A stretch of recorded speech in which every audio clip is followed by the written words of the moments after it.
Nancy Drew Mystery Stories, Book Number 1, The Secret of the Old Clock, by Carolyn Keene. Chapter 4, Racing the Storm. Confidential? Mr. Drew repeated, looking at Mr. Rolsted.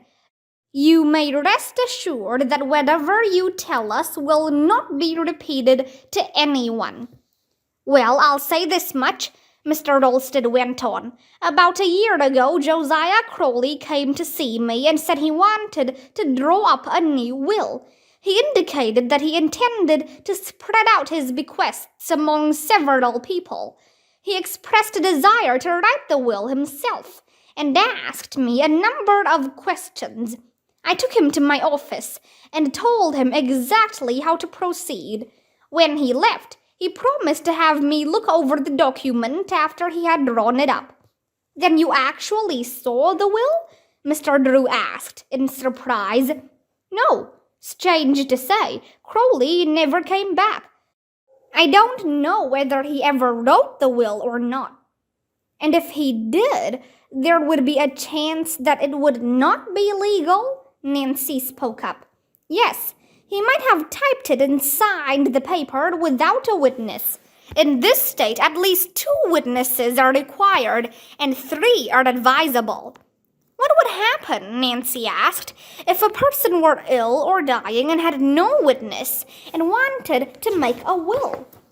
Mr. Rolsted smiled. That sometimes happens. If the person writes the will himself by hand and signs it, so there's no doubt the same person did both. The surrogate's office will accept it for probate.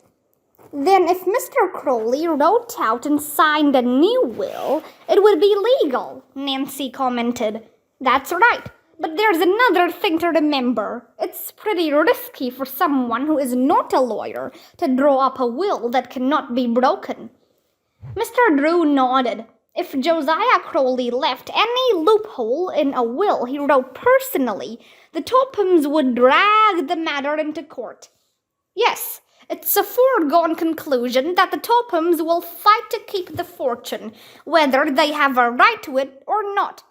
I believe some other relatives have filed a claim, but up to the moment, they have no proof that a later will exists. Although Nancy gave no indication of her feelings, the possibility that Mr. Crowley had made a new will thrilled her. As soon as Mr. Drew paid the luncheon check, the 3 arose and left the dining room.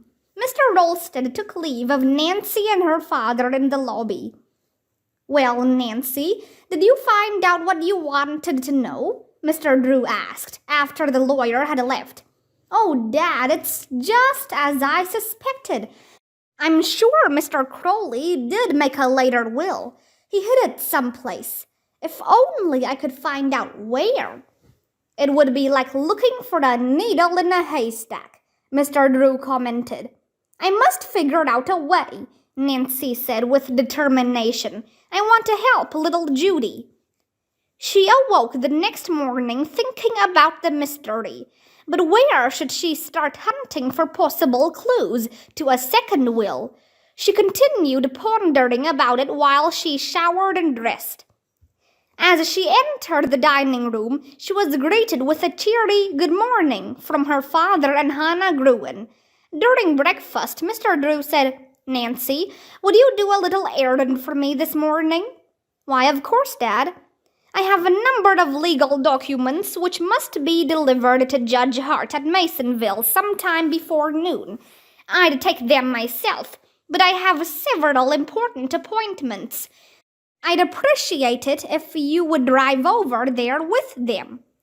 I'll be glad to go, Nancy promised willingly. Besides, it's such a wonderful day. I'll enjoy the trip.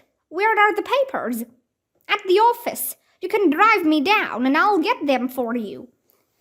Nancy, wearing a yellow sun-backed dress and jacket, hurried away to get her gloves and handbag. Before Mr. Drew had collected his own belongings, she had brought her car from the garage and was waiting for him at the front door.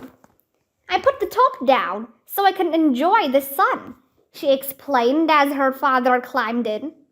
Good idea.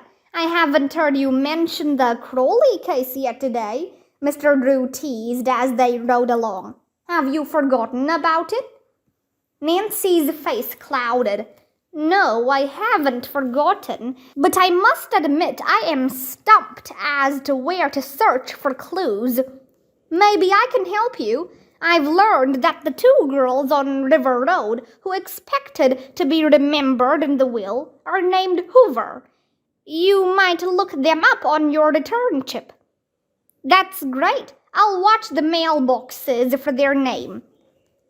When they reached the building where Mr. Drew had his office, Nancy parked the car and waited while her father went upstairs to get the legal documents to be delivered to Judge Hart. Returning a few minutes later, he placed a fat manila envelope in his daughter's hand.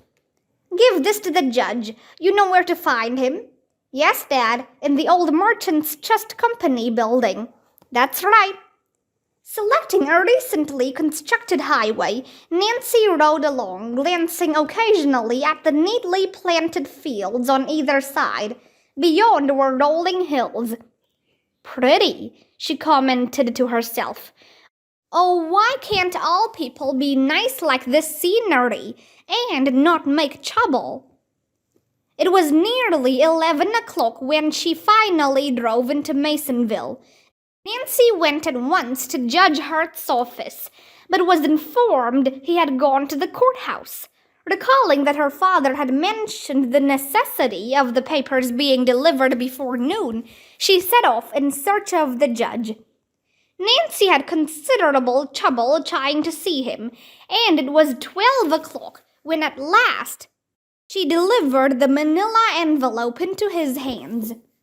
Thank you very much, he said. I'll need these directly after lunch. Nancy smiled. Then I'm glad I found you.